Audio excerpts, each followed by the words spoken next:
why sustainability is central to brand success. Up next, we'll be hearing from the latest research presented by Sarah King, who is Senior Partner, Sustainable Transformation Practice at Kantar. Can we welcome Sarah to the stage? Thank you.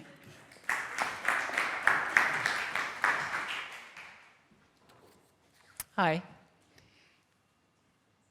Put my water there and try not to kick it over. So thank you very much for having me this afternoon to speak, and I'm happy to be talking about sustainable transformation. And my subject is why sustainability is central to brand success, So just to start with, I probably don't need to do this for this room, so I'll do it very quickly. This is the framework that we, and obviously many of our clients and organizations and governments and everybody, is using to describe sustainability. It's not just the environment, as we know. I think the environment is absolutely front and center at the moment because we're in the middle of COP, because we've just lived through, as Julie and Imogen were talking there, the most extraordinary summer in the Northern Hemisphere, which I think has really accelerated people's appreciation of what's going on. And obviously we've also had this very sobering conclusion that there is no credible path to 1.5 evident at the moment. So I think the environment is absolutely at the front of everyone's minds. But of course, here we have also 10 social missions and 2 governance ones. So that's the context in which we're really looking at all of this. And when we think about sustainability, we think about the fact, I'd just like to say that the notes are not working. I don't need them really, but I'd just like to know that they're for 1 or 2 points that I have later on. We're talking about an era of disruption. We talk about this a lot at Kantar, that actually we're going through an enormous number of discontinuities. It's not just climate, as we know. There are all kinds of things going on which are radically different. So the period running up to, from the 80s to about 2008 and the financial crisis, is known by some economists as the Great Moderation. And it's clear that moderation is a thing of the past, that actually we are now living in a world of continuous discontinuity, and that's going to throw a lot of markets and businesses into turmoil, because we all grew up in this kind of much more stable period, and we're going to have to get used to operating in a much less stable period. So that's a really important part of this. Thank you. And therefore, it's not surprising that for some businesses who won't be able to adapt, that this may be an existential threat. So this is, I think, quite a famous quote from Mark Carney, to the effect that if some companies and industries fail to adjust to this new world, they will cease to exist. This is an existential crisis for businesses that cannot get with the program.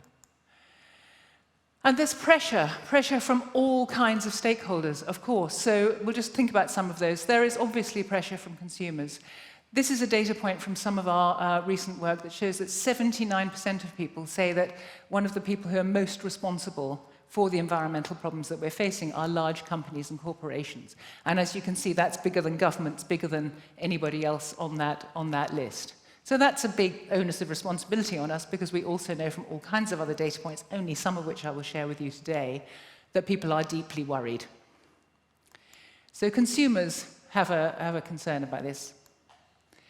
Employees, I think I probably don't need to tell people in the advertising industry about millennials and Generation Z, because many of them will be working in that business. They are you, they are many of the people that you work with. But 75% of millennials tell us that as company sustainability credentials are important to them when they're thinking about where to work. So the employer brand, very important.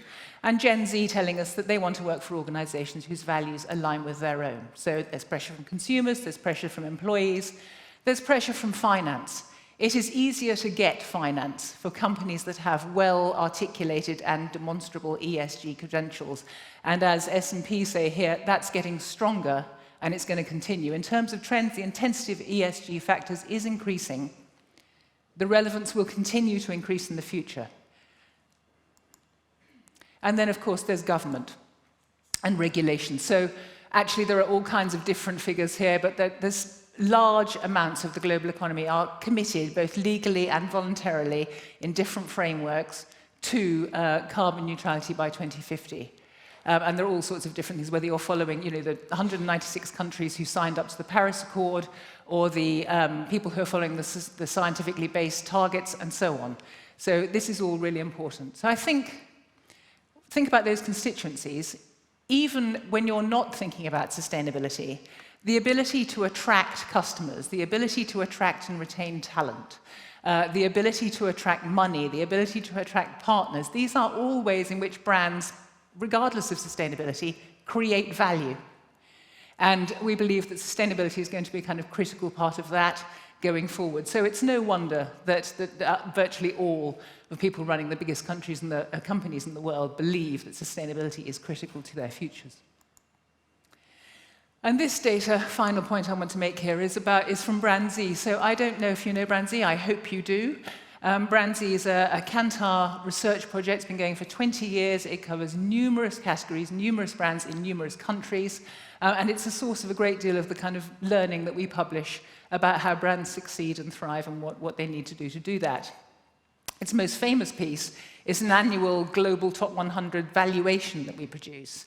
And this year, for the first time, we took those top 100 brands and we aligned them with their MSCI ESG rating. So we were looking at people who are both perceived, in brand equity terms, to be good on sustainability, and we looked at people who are actually measurably good on sustainability.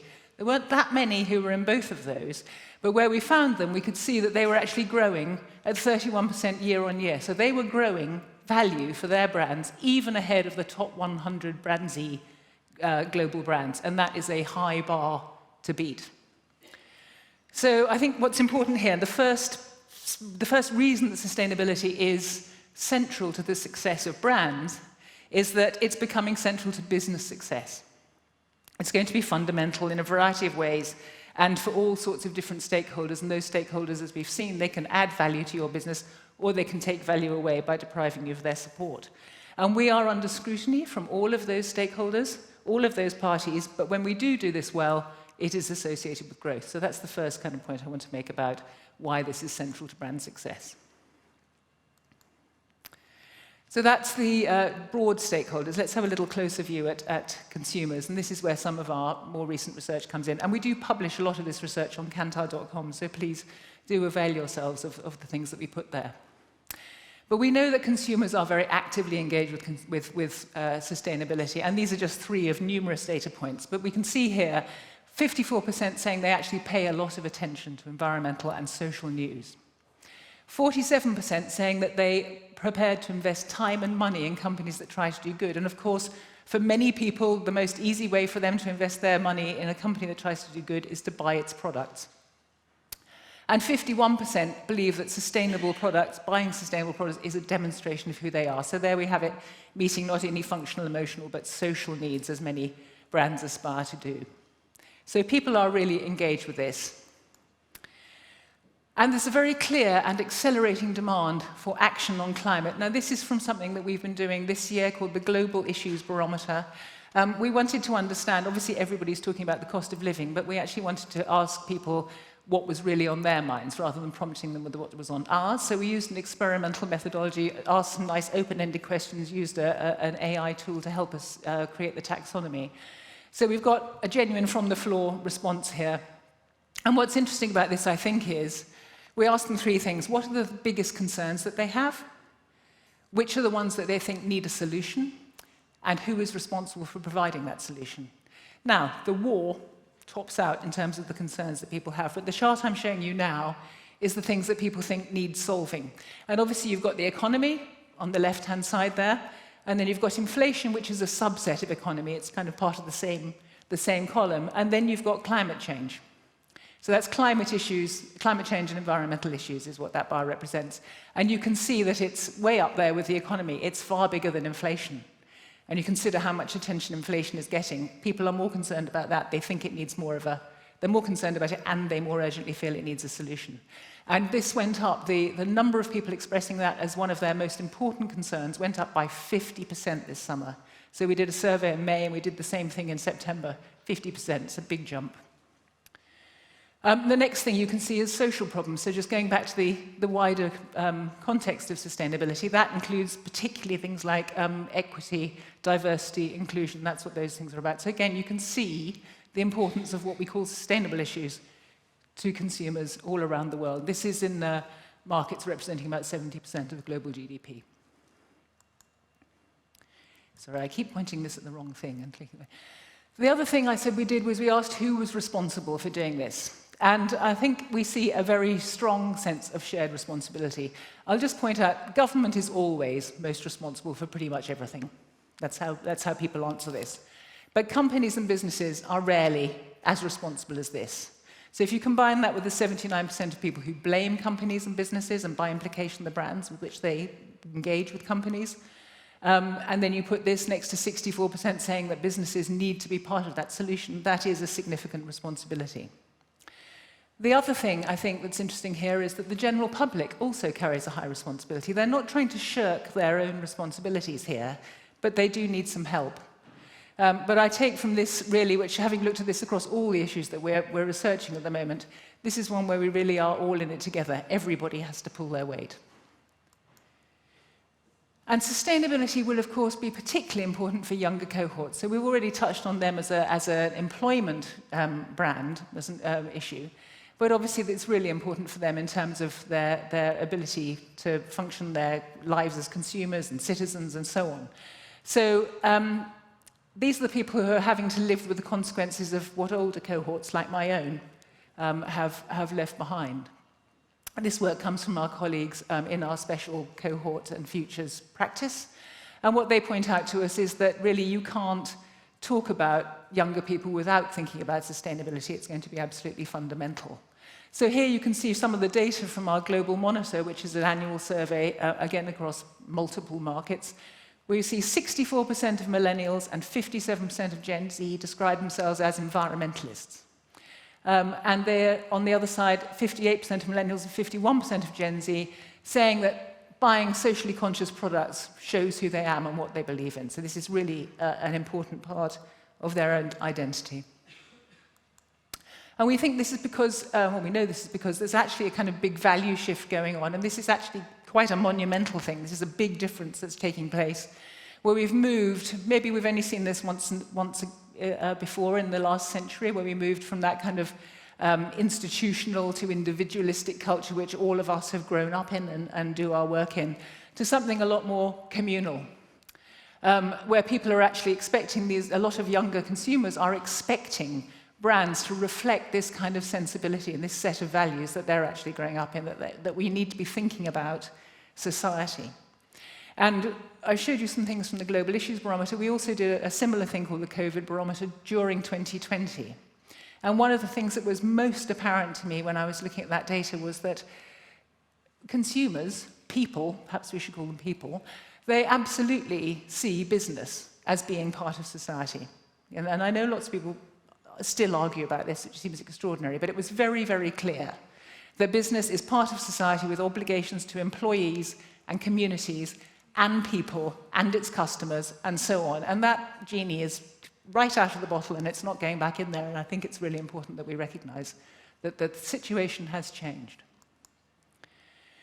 And it's not just young people, obviously, so I'm just showing you here very briefly a segmentation which we use across multiple data sets, which just shows, of course, the range of opinion that exists from the eco-actives on the left-hand side, nearly a third of people, to the dismissers who are completely inert here on the right-hand side, 13%. And the people in between are a mixture of people who really care but aren't quite sure what they should do, or they'll do it if everybody else does, or it's part of their social identity, and so on. But there's a lot of goodwill in there, and I think the important point to take away from this slide is that the great majority of people are motivated by this. They care, but they need some help. But the real problem... I'm going to talk about how we make this meaningful. I think I'll do this bit very quickly because I feel that there's some other data that you probably like to see later.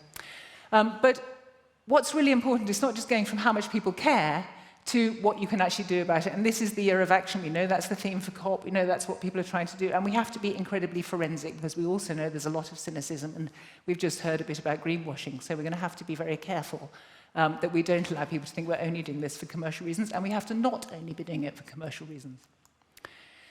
So we actually map sustainability issues across a couple of criteria, which I think would not be surprised to you: category relevance and concerns category importance, so that we can help our clients to understand not just the things that matter, but what's relevant to them. I think we've all seen some really terrible examples of sustainability practice, some misrepresentation. Sometimes that's to do with inappropriateness. of what people do. So this work that we do, where we find what we call the shields and the swords, so the hygiene things that you must attend to, and the things where you could actually think about a differentiated brand proposition, which is all important and relevant to your sector. This is what this work is about, and we're doing this for a lot of clients to help them with their ESG promises and how those relate to their ability to communicate what they're doing for their brands. But as the previous speakers have just said, this has to be real, right? This isn't a communications tool. This is about where you should put the focus in your business, where is relevant for you to be doing this. And I've just got a couple of examples. We cover numerous sectors for this. But here are a couple of examples of different categories, so beer and finance, where we're thinking about what is your consumer license to operate? Where do you have the right to play? So you can see in things like beer and alcoholic beverages, you know, it would be sensible to be thinking about the issues on the left, so mental health issues, physical health issues, violence against women. These are all really important things associated with the alcohol category versus business corruption, tax evasion, helping people to be more economically active on the right-hand side in the insurance and banking industry. This is an example we've done for technology. And you can see, again, the swords and shields, and I'll just move straight on to show you how one company has done this.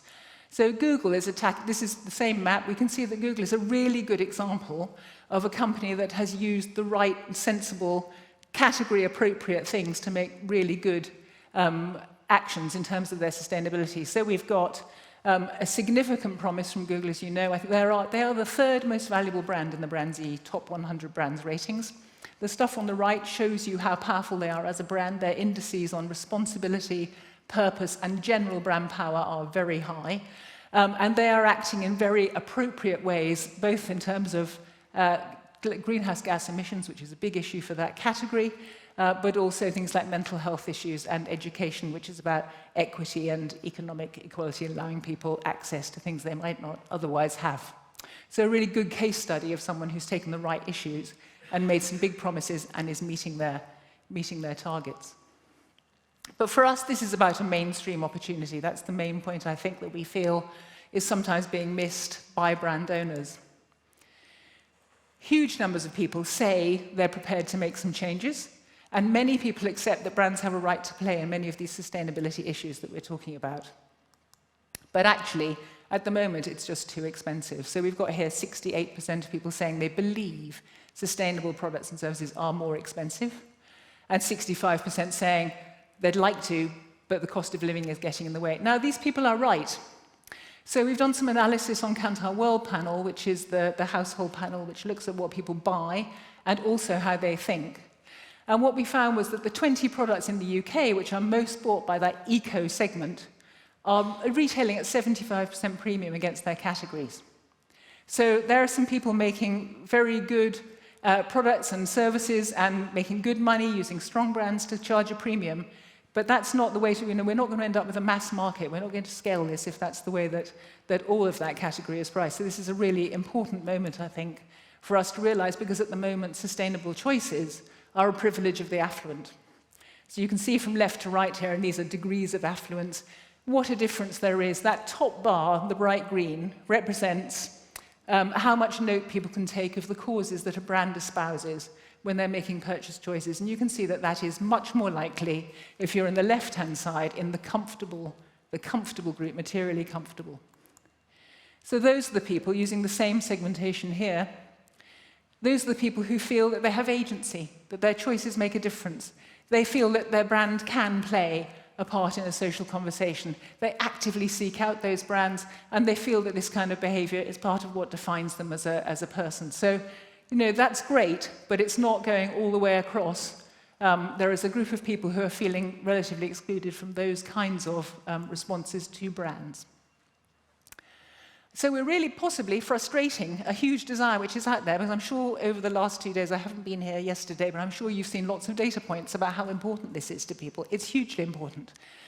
We asked an interesting kind of double-ended question here, because there's a reasonable argument to say at the moment the cost of living crisis is so overwhelming that people can't really deal with all of this. So we said to them, should we just take a moment out on all of the worrying about fossil fuels, or should we use this to, should we let the climate crisis be put aside slightly because of this problem. Well, you can see here, 68% of people said we must not let this current situation worsen the climate crisis. Actually, 83% of agreement totally.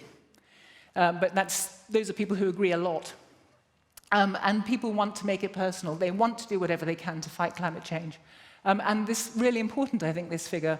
72% said, no, I can't afford to do it. Doesn't mean I care any less. So what are they going to do? They're going to be left with other strategies. Obviously, we in marketing think about buying as a behavior that we're interested in, but there are lots of other behaviors that may follow from this. But our view is that to realize this mainstream opportunity, we do have to think about the pricing strategies for this, because maybe this is a moment where we go from this being a privileged premium offer to something much more mainstream, and 79% of consumers agree with that. They want to buy these things, but brands have to help them do that. They have to give them access to it. And the other thing that we feel strongly about is we need to stop, and I've actually had a really interesting conversation with someone in the room earlier about optimism. We have to stop seeing this endlessly as, blight on our ability to do what we do. This is an opportunity. There is massive opportunity here, and I'm sure that's been discussed here today earlier on. We're all familiar with adoption curves and cost curves and so on.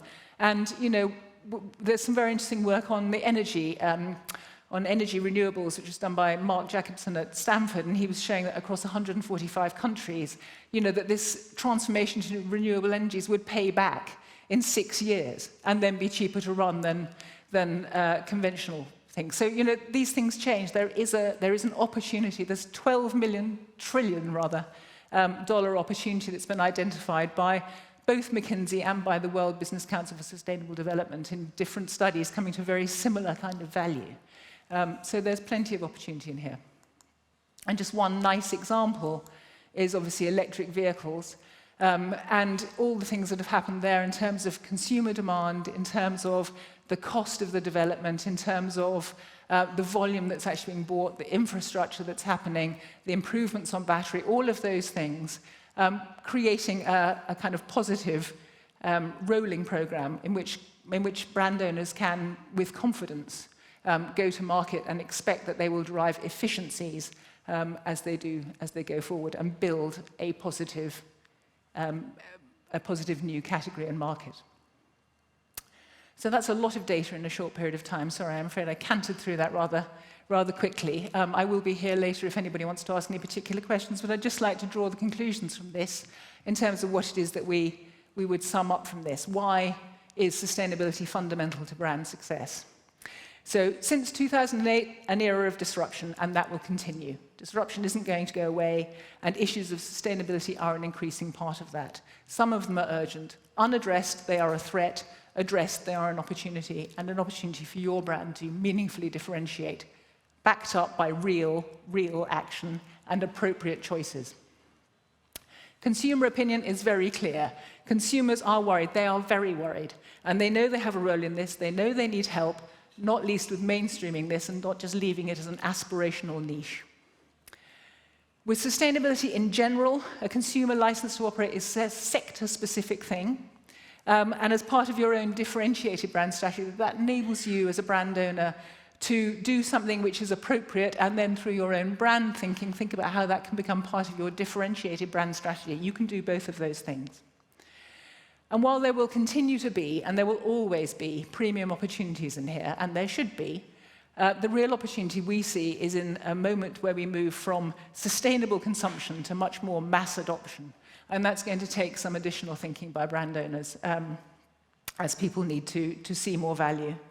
People's values are in favor of sustainability, and younger generations even more so, as you've seen. So for brand owners, you want to think about your customers. You also want to think about your future customers, and that's extremely important that we actually think about this as absolutely part of that. And some of that will be about pricing strategies. So when you get this right, you can drive value in your brands, you can drive efficiency in your business, and you can avoid reputational risk. And above all, you can enable your consumers, the people for whom you make your brands, to scale their own impact and meet their own needs. Thank you.